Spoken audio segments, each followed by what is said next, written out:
But yeah, we'll introduce ourselves first and then talk about how we got started and then start answering as many questions as possible. Yeah. So the first question basically is, who are the prehab guys and why did you guys choose PT? So I'll start off with myself. I'm from Orange County originally. Mom's from Laguna Hills. Dad's in Aliso Viejo. Played sports growing up my whole life. High school, played basketball, soccer, track and field. And then went over to Cal Poly, played soccer there, came back, and I actually got injured. And when I got injured, I went to physical therapy. My mom is coincidentally a physical therapist as well. So I went to her clinic. And let me explain my injury real quick. So with the ankle, what happened is someone stepped on the outside of my ankle, and so my foot actually everted, which is the opposite of the common ankle sprain that you typically think of, the plantar flexion inversion. So it took me a while to recover. And my major first was an engineer, but kind of at that point, yeah, Cal Poly, I was an engineer. Really? Yeah, so. Wait, you went to Cal Poly too? Yeah. Yeah, so, and I was over here reading Muscle and Fitness magazines while everyone is reading engineering magazines, so I kind of figured that wasn't the road for me. And then went to San Diego State, and then over there, that injury of the deltoid ligaments, the medial ligaments of the ankle, take a long time to recover, more than the typical ATFL on the outside. So I was out for about 6 months, and at that point I figured soccer was out of practice for me. I couldn't do that. Picked up physical therapy, graduated with a kinesiology degree over there, emphasis in pre-physical therapy, and then right after that just came up to USC for grad school. And so now we're in our third year. This is our last year now. We'll finish up in May of 2017. So. And that was at SDSU. That was at SDSU, yeah. Yeah. So I'm originally from the East Coast. I was born and raised in New Jersey, and I went to Cue Penn the State. accent. Yeah. Give me some water. Water. I went to Penn State University. I studied kinesiology, movement science there. I graduated in August 2013. I took a year off, and I was just doing training out of a local gym by my house in South Jersey. I grew up by Cherry Hill area. I got into physical therapy just because I always played sports growing up. Like Arash, I played soccer, and I also got hurt. I partially tore my quad, and that just turned into a nagging injury. Which one? My left. And I did exactly the opposite thing that the PTs told me every single time. And yeah, what is that? I don't know We're getting some love right now. But yeah, I really got into golf during college, and I was deciding between med school and PT school, and PT school just made more sense. So I took a year off. I applied to a bunch of schools. I really thought I was actually going to go to the University of Miami for PT school. Boo. But then out of nowhere, I got this email from USC, and I packed my bags, and I actually drove out here. And I've been in PT school since. So I'm Michael. I'm originally from Northern California. Go Bear. No. Yeah, go everything up there. No. I'm like the ultimate hated person when it comes to sports down here in Southern California. And then I also went to UCLA for undergrad, so definitely hated. Number one hated kid in our program. There's actually, I think there's more UCLA kids in our class than USC. Yeah, Yeah, I think that's right. From I think that's undergrad. right. Yeah, there's at least like 6 or 7 of us. So yeah, love the Bruins. I don't know how I got into PT. I never had an injury per se. I want to say the first time I actually got introduced to PT when I was a little kid. I saw my grandpa working with the PT, and I didn't know what it was at the time. I thought I was always going to go to med school. Then shadowed some physicians and just really realized that you don't spend any time with your patients when you're an MD. Yeah. Like you don't spend any time in most PT clinics. It should be at least half hour, in my opinion, half hour with your PT, and that's like legitimate time where you get to know your patients. And at the MD, it's go, and not that. And all the school too, all the time it takes. Yeah, that's true. That's a big. It's a lot of time. Yeah. And with the push for direct access and the push for PT being seen annually or biannually, the hope of being close with your PT is huge.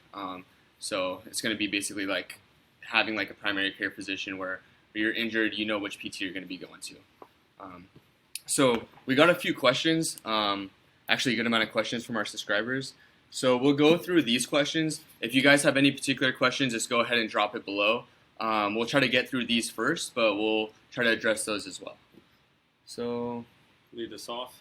Answer probably your favorite question. all right. So question by Aldrin, purpose of strengthening the rotator cuff. So there's 4 rotator cuff muscles, and basically what the purpose of it is to keep the glenohumeral joint, the head of the humerus, to fit with the glenoid cavity. So when you're lifting your arm, for example, the deltoid's going to bring your head of the humerus up, and if you don't have that rotator cuff strength to stabilize it and bring the head back down and keep it congruent within that joint, what you're going to be getting is impingement. And this impigement's from the acromion. So you need to strengthen the rotator cuffs in order to have good mechanics and good arthrokinematics, which is the way the joint is moving. So that's why when you go to PT, or if you've heard of people that have rotator cuff tears, typically it's the supraspinatus that gets torn. And what you want to do is get the other rotator cuffs to get stronger so that it can compensate for the weakened supraspinatus. And that'll keep that head of the humerus in that joint, so you avoid any kind of impingement type pain that typically happens when there's lack of strength in the rotator cuffs.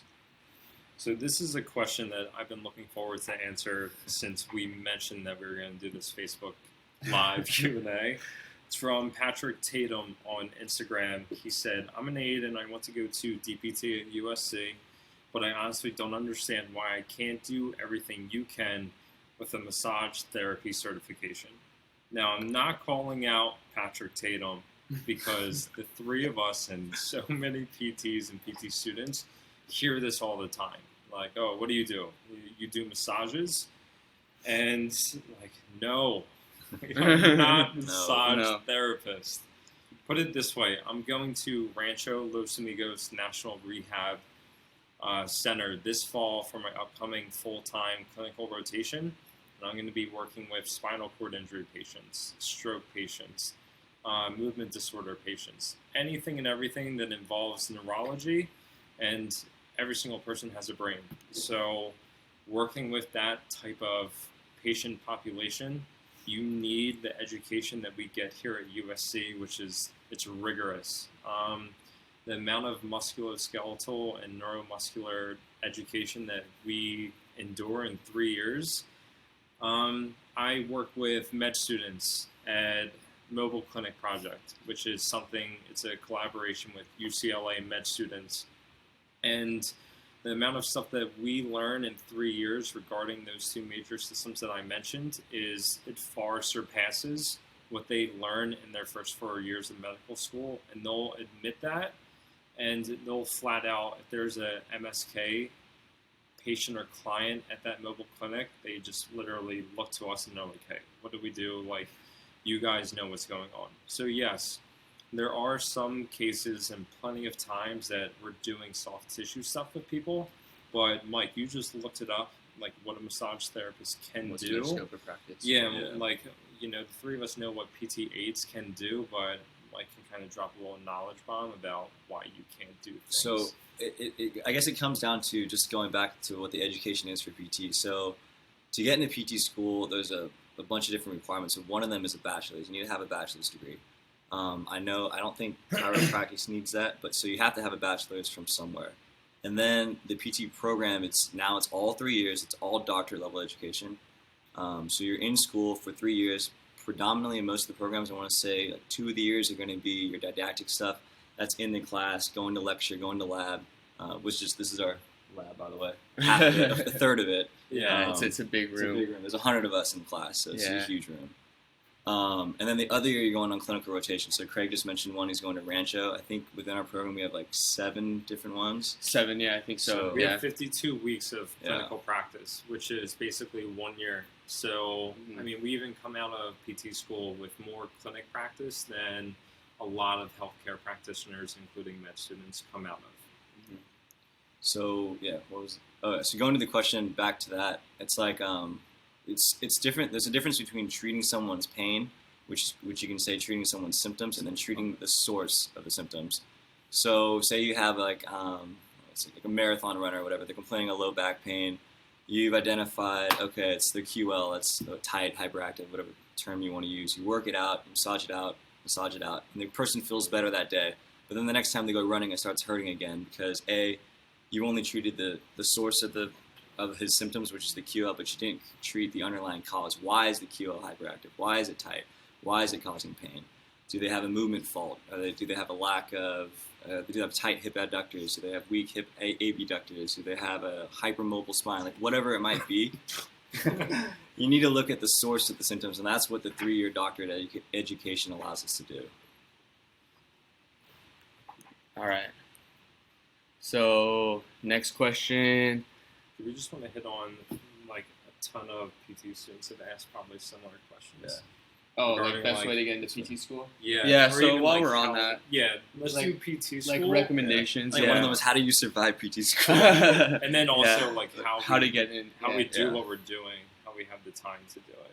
Oh, while you're in PT school. Start with PT Okay. school because Like getting that's- in? we get Yeah. we get Yeah, this there's a message ton of- all the time. Yeah. On a daily basis, we get the message like What what would is you your recommend? best advice, recommendations on getting into PT school? Yeah, exactly. So recommendations, as far as getting into PT school, whether you're just an aide right now, finish up your bachelor's degree, or getting your bachelor's degree, and you're trying to make your resume as competitive as you can, there's a couple main things that we always tell people to look out for. Every school is looking for different things too, so it's not one answer is the best answer kind of thing. So the couple main things are, first, volunteer hours.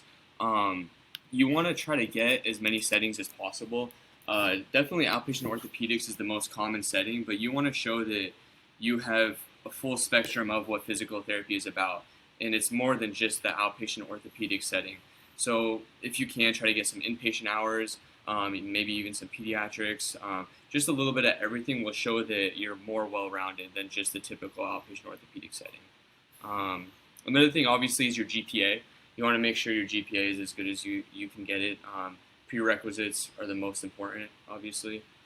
And then another thing, just get involved in organizations. In your undergrad degree, there's a lot of different organizations you can get involved with. For me, in San Diego State, it was the Future Physical Therapy Organization, which kind of had a bunch of leaders. The FPTO, I was just wearing that shirt. he always represents, yeah. So just getting involved in different organizations that shows that you're active and you're kind of going to seek out additional information about the field.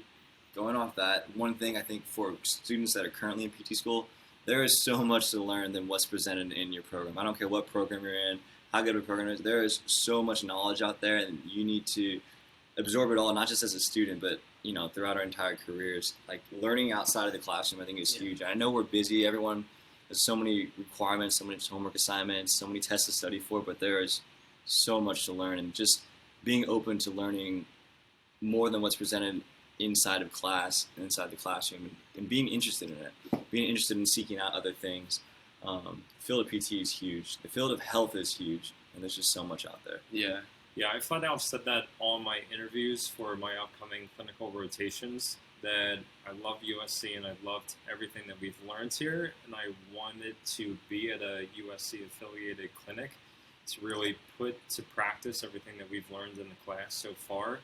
But I also flat out stated that USC is not obsolete, and there is so much that we learned in 2 years, but there's so much knowledge as well as changing information in the field that if you're only holding to what you learn in the classroom, you're just never going to open up, and it's just other information that you can add to your toolbox, or you can just, accept it and respect it, and it's like food for thought information, whether you use it or not. But being open to different ideas and mindsets is the only way to really further yourself as a clinician.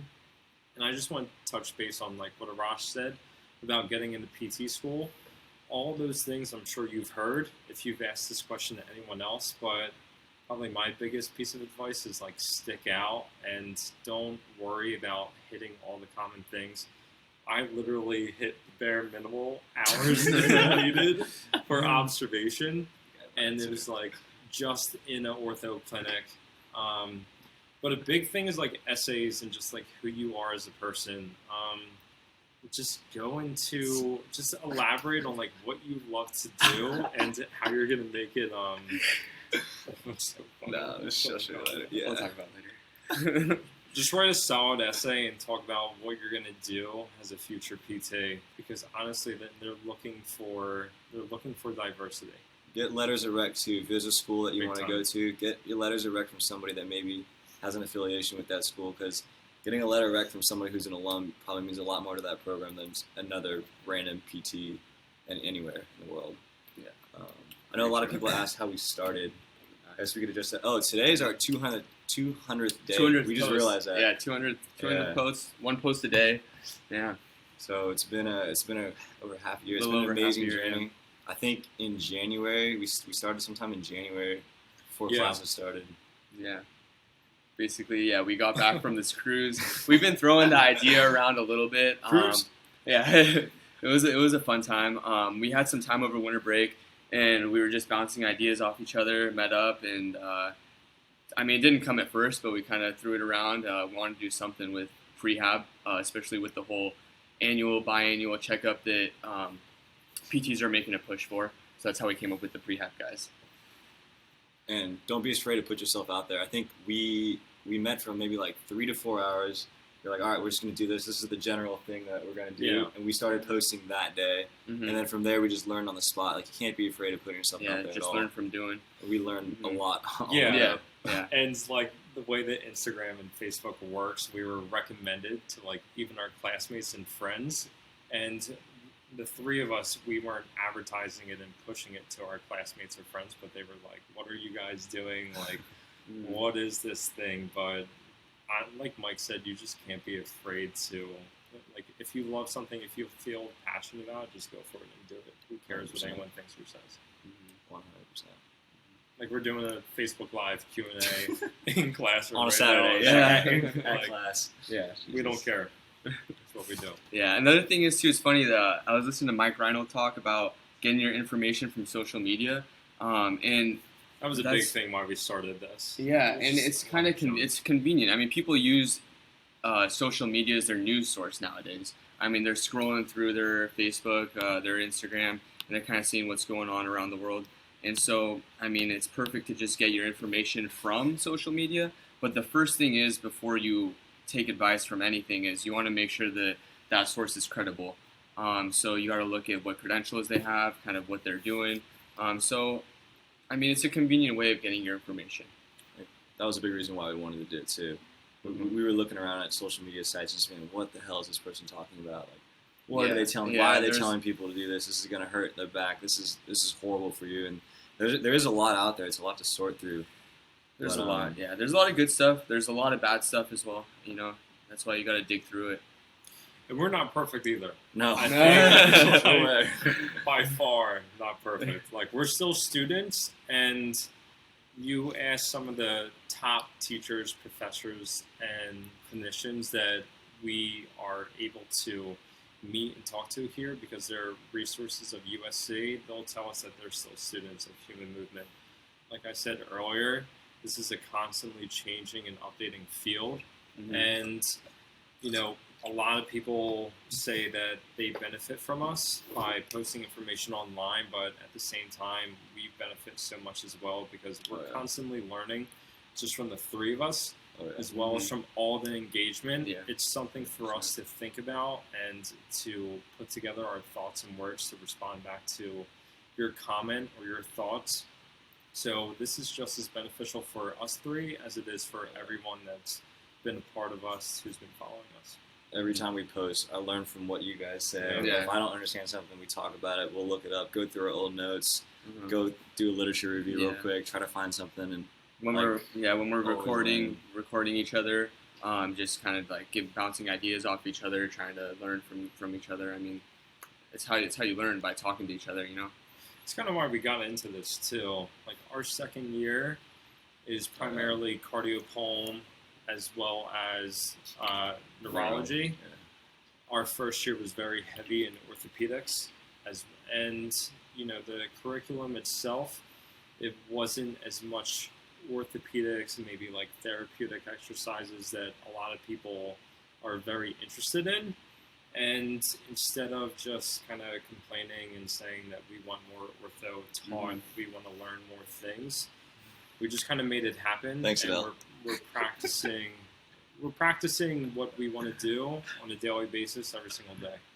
It looks like we're getting some comments. Yeah, people have asked for what books do you recommend reading. I think we'll start with social media first. So like I think we follow like 200 something people. That's where we get a lot of ideas from. We're not gonna lie. Like going out there and seeing what other people are putting out, you learn a lot. Those are some accounts to follow. I know we've been reading some other books. You got Anatomy Trains. Yeah, I scooped up Anatomy Trains as well as Low Back Disorders by Stuart McGill. Movement by Greg Cook is a classic. Yeah. There's for PT students, there's a book. It's by, I think, Sukiyaki. It's a red and yellow one. It's called Clinical Advisor. It's awesome. Derek awesome. Sawicki. Derek Sawicki writes that one as well. That one's awesome. Alex got too. Orthopedic Rehab. I forget the authors of it. It's a white and red book. Our differential book's pretty good too. Mm-hmm. With Davenport, Kulig. Yeah, Cornelia Kulig. Kulig. That book's really good. Mm-hmm. Yeah. So, all right. Next question is there a way to treat trochanteric bursitis without having to down the steroid injection route? This question is by Julia Wall-Claus. So, yeah, that's perfect. Yeah. So, there's definitely a way without doing a steroid injection. Usually, the reason for trochanteric bursitis is that the IT band is kind of putting extra friction on that bursa, and so when you constantly put friction on it, it gets inflamed. So you have to find the cause of it. That's the issue. So you can do your cortisone injections, and basically when it comes down to what Mike was saying is you want to find the cause of the issue and fix that. That way the injury will take care of itself. So it can be from a hip drop. A hip drop will cause that area to be stretched, and so it'll put that extra stress on that trochanteric bursa. So if that's the case, then you want to strengthen your hip abductors, like your glute med, your glute min, the glute max, all those hip abductors, as well as the TFL. And the other issue is if the TFL is tight, that can be causing extra stress on that IT band, which is going to pull. So you can also roll out on that, decrease the tension that's causing. But we do recommend, if you have that pain, to see your local skilled physical therapist just to make sure what the cause of the issue is. Because you can always treat the symptoms, and that may go away for a little bit, but if the underlying cause is still there, it's just going to come back. It's just a matter of time at that point. Yeah, the classic phrase is to always look above and below where the pain is. Human body is just like a car, and I have a lot of friends back home who are mechanics. My brother loves taking apart cars, putting them back together. That's what I always grew up being around, that, dirt bikes and quads. And whenever a piece broke, it was typically never because there's something wrong with that piece. It's because that piece was getting banged up due to a lack of stability somewhere else. And, that piece was just getting the dirt end of the stick. Going off the pain thing too. I think we're very open about it. We are Doctor of Physical Therapy students, so technically students. Keyword being students. So technically, by law, we cannot give you advice to treat your pain, and we shouldn't be giving you advice to treat pain over an online type of medium. You need to go into a PT. If you're in the United States, you can go to www.moveforwardpt.com. Find a skilled physical therapist in your area. If it's a musculoskeletal condition, our advice would be looking for someone who either has the initials OCS, which is Orthopedic Clinical Specialist, or SCS, which is a Sports Clinical Specialist, and both of those specializations are board certified. And finding someone in your area to help treat you, even if it could be something as quick as one eval, getting a good home exercise program, knowing how to treat yourself, and then coming back every 2 weeks, and then every month, and then every 6 months, and then every year, and having checkups. That would be really the goal for everyone in PT, is that you're treating yourself at home, but with the guidance of a skilled PT to make sure you're doing the right things. Mm-hmm. Hence the guidance. That's the thing. We don't treat the symptoms. We're guiding you to be independent. so that you can be eventually preventing yourself from getting that same injury. Correct. Mm-hmm. Well, we get messages and emails on a daily basis. People asking us to treat their pain. People interested in sending us their medical records, their images. Don't do that. Do not do this because you're putting us in a bad situation. We're students, and like Mike said, even if we were licensed clinicians, it would be a disfavor to you, to us trying to give you advice on how to treat your pain strictly through a phone, through an email.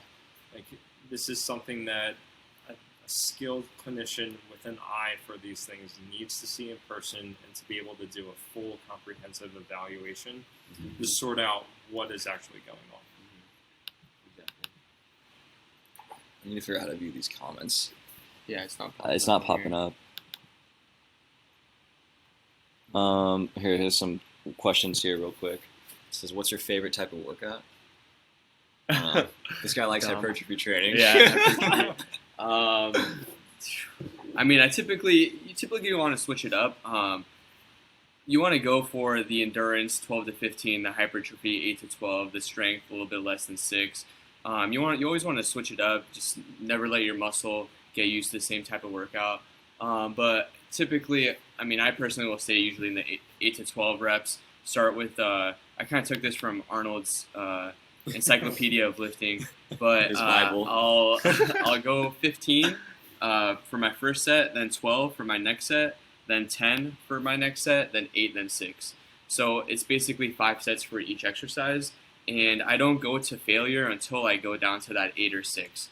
I want to make sure that I still got some gas in the tank before that. For me, because I've been so busy lately, honestly, my workouts, I need to be in and out of the gym in 45, 50 minutes. And I am not a runner. I'm not built to run on a treadmill. My knees, my hips, and my back pay for it every time. So for me, I really like strengthening and conditioning at the same time. Lately, I've been doing a full body exercise, like anywhere from 8 to 10 exercises. I do 3 to 4 sets in total, and I'm only doing 20 to 30 seconds of rest between each exercise. And I'm doing compound lifts, as well as I'm doing a lot of core demanding exercises. Everything's body weight. I've been doing a lot of kettlebell stuff, some just barbell, keeping it simple, but I'm getting an awesome workout, and it's such a metabolic demand, and I'm out of the gym within 40 minutes. And then for me, I'm always switching it up. Right now, I'm in a little hypertrophy phase. A couple months before that, I was doing a lot of high intensity interval training. I just started boxing and doing kickboxing with my girlfriend, so that's way different. And I'm killed every time. It's like a 45-minute workout, but I'm dead at the end of that. But just keeping it fresh and making sure you're exercising in the right way, which is hopefully something we're been able to like guide you guys through. Trying to do exercise the right way. Every exercise is great. By all means, if you're doing it, you're already winning. Yeah. You're winning by exercising. But then there's better ways to do it. There's safer ways to do it. And hopefully that's some of the information we've been able to provide to you guys. Yeah, because we want you to do it for a long time. It's about longevity. You exercise to do the things that you love to do in your life. You don't exercise to be better at exercising. Looks like anything else dire. Well, I can't view these comments. They're only coming in. This is funny. What's your opinion on functional patterns? Answer that one another time. Yeah, we'll leave that one for another time. I don't think we have time at this point. That's gonna be a long answer. Basically, it's something more things about prehab. Just the way the whole medical field is going. Everything's going preventative. You know, we are spending God knows how much money. The United States is worse than the rest of the world, but so much money on healthcare, and it's not the right way. We're treating people after they have diabetes, after they have a fracture, after they have a fall.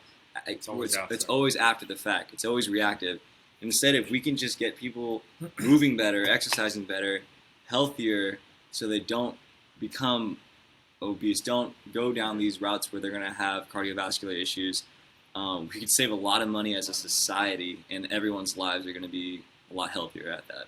And just having this, proactive approach to healthcare is I huge. think this can carry right over into like what other PT students can do, because if you're a PT student watching this or you plan on watching this, we've gotten a ton of questions regarding how do we have the time to do this, as well as any advice or recommendations into getting into something similar to this. So all three of us can definitely comment on that. Roch, if you want to start. Yeah. I mean, it comes down to your priorities, you got to pick and choose what you want to do with your time. Everyone has the same 24 hours in a day.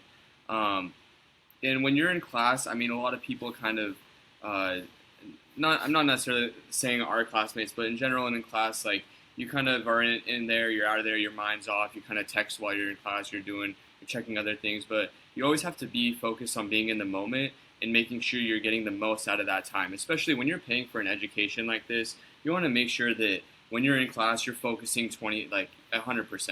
If you're not, then you're wasting your time at that point, especially since and your money, because our classes are recorded, so if you don't want to be there, you can just go ahead and watch them at a different time if you wanted to.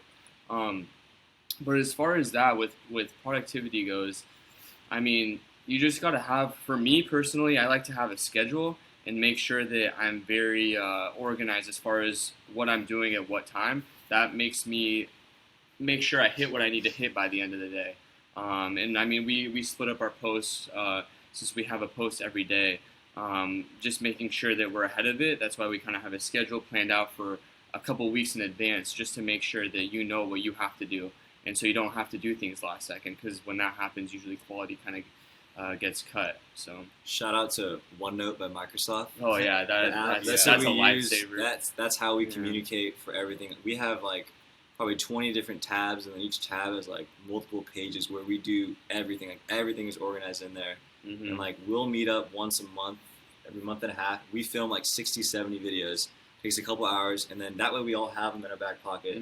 We write when we find time individually. Everything's on this OneNote where we can see what the other people are doing. We have a calendar. We have all of our series lined up, so we know we stay organized. We have Facebook, Twitter's, email, like messages on all of them, and we get lost if we're all trying to check each of them. So we kind of like split responsibilities, because it is time. Like, I mean, we spend a lot of time. PT school is busy. There's a lot to do with just PT school itself, Yeah. Especially when we're on clinical rotations. Yeah, we're working 40, 50 hours a week. On top of that, our commute is not necessarily the best, especially with LA traffic. The worst. Yeah, I mean, I was just in Houston for basically the entire month of June, as well as part of July. And like Mike said, we're still able to get it done. Probably the number one piece of advice that I would give is, if this is something that you're interested in doing, surround yourself with people that have the same vision and ideas. Like, I wouldn't be able to do this by myself, and I think that's the best part, that there's three of us. If one of us is super busy, like, life happens, things pop up, and there's been many occasions where I'm supposed to do something, and I'm able to just reach out to Mike or Roch and get some help, and vice versa. They're always able to reach out to. There's always someone that's going to be ready to get the job done, get work done that's necessary. And now that the three of us have been back in class during summer, it's been easier to be a lot more productive. But if this is something that you want to do, you have to be passionate about it. The three of us love what we do. We love putting a lot of time and effort into this. This is work, but at the same time, it's rewardable work. So if you find yourself just, this is for certain people, for sure. Going off that teamwork, I mean, it helps. Like what Craig said, if someone's busy, like, I can't do my post today, someone else, needs to do it. Someone will step up. There's no way what we were doing now could be achievable with just one person. Like, and during school. And during school. Yeah. Like, no way. Like, the amount of time we're all putting into it individually as a sum, it's like almost like having a part-time job on the side. Yeah. Like, it really is. And going off the teamwork thing, I'm going to branch it off a little bit. Like, there shouldn't be any competition per se amongst healthcare providers. Like, I don't know. I hate that people are like, well, why are you giving away all this information? Like, now personal trainers are going to be able to, keep. I don't know what people are saying, but they'll get upset that we're giving away information. Yeah. It's like, look, hey, say there's this weekend warrior who, on a scale of 0 to 10, their functionality is like a 9. Like, they're running their miles time. They're running perfectly fine. Their times are great. They just need a little. Maybe if we give them a little push, they can enhance the performance to a 10. Well, in my 30-minute period, if I can see that person, what if they can get better through something online, or have a trainer that's more knowledgeable that can prescribe an even better exercise for them? So then that 30-minute time can go see that person who just got in a car crash, who's a 2 out of 10, who really need more skilled services. And that's the argument for that, because I know a lot of people have been like, well, why are you guys putting out all this free information? And it's to help people get better. And ultimately, social media is powerful. We could be here in LA and someone anywhere in the world can see what we're doing. And they are, yeah. And they from are, yeah. India, from all of European everywhere. countries. Yeah. And we're just trying to get the word out about physical therapy. There's definitely misconceptions about the profession, about what we do and who we are, like how we can contribute to society. And we figure if we do a post a day, if we're able to educate someone or make a change in their life, that has exponential possibilities to help other people. And, you may not need a physical therapist right now at this instant, but something may happen to you or a loved one down the road where you guys could benefit from physical therapy. Yeah. And just because of a misconception, maybe you wouldn't seek out a physical therapist, versus if you come across our page, it may change your opinion and your decision when something happens. Change your opinion, or even let you know what physical therapy is. A lot of people don't even know what physical therapy is, because when people are injured, I mean, there was a statistic like 60 to 70 people with back pain instantly go to their chiropractors, which is good, but the thing is, when anyone has a musculoskeletal injury, they typically go to their physician or a chiropractor, but they don't know what physical therapy is or what we can do or what's in our scope of practice. And actually in California, which is where we're located, direct access is passed where you can see a physical therapist for 12 visits within 45 days without even having a referral from your physician. So we're just trying to educate the masses basically on our profession and let you know what you can do and what potential options you have. I want to say too, I think now in every state, when I was at APT and Next, I know they made some announcement. I want to say in every state now there is some form of direct access. It's not unrestricted direct access, meaning anyone can go there. But like in California, you're also saying it's 12 visits, 45 days. You just got to make sure your insurance is on board with that, because there are some insurances that still want you to see your physician before and have the physician be in charge of your care in general. But I mean, contact them, see what their plans are. Mm-hmm. All right. Good. All right, cool. Yeah, keep dropping your questions. Subscribe. There's a bunch of questions we didn't get to address today. But in our Instagram link or our Facebook link, there is a place to subscribe. And then when you subscribe, you can ask a question, or feel free to message us if you have any particular questions that you have. Also, I know we're always looking to improve our product. We're going to put out a survey soon. It's like 6 questions. It's just basically asking things like, A, do you read our posts? And B, how often do you, because they're long. We know they're long. Like, how often do you read them? Do you read the entire thing?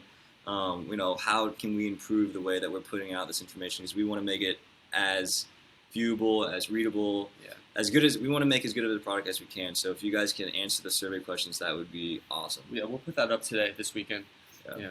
And if you guys really enjoyed this, if you loved this, you learned a lot from it, I mean, please tell us, give us the feedback. And, this isn't the first and last time that we'll do this. Yeah. And we have big plans coming up. So just a little note, the 3 of us are going to be super busy this upcoming year. Mike himself is actually going to be in China starting when, January? Go figure. Yeah. So Mike will be in China, and the 3 of us, we're just going to be super busy during our last year of school. Arash said it best earlier. We've made a major investment into our future career, and school's got to come first, but we are still going to deliver at least a video a day, We do our best to answer every single message, email. You guys wouldn't believe the amount of information that we get hit with on a daily basis. But please keep giving us your feedback and stay tuned, because hopefully by September 1st, we're going to have some awesome stuff for you guys. Oh, yeah. Yeah, big plans. All right. Thank you for the All right, support. thank you. Thank you. Peace.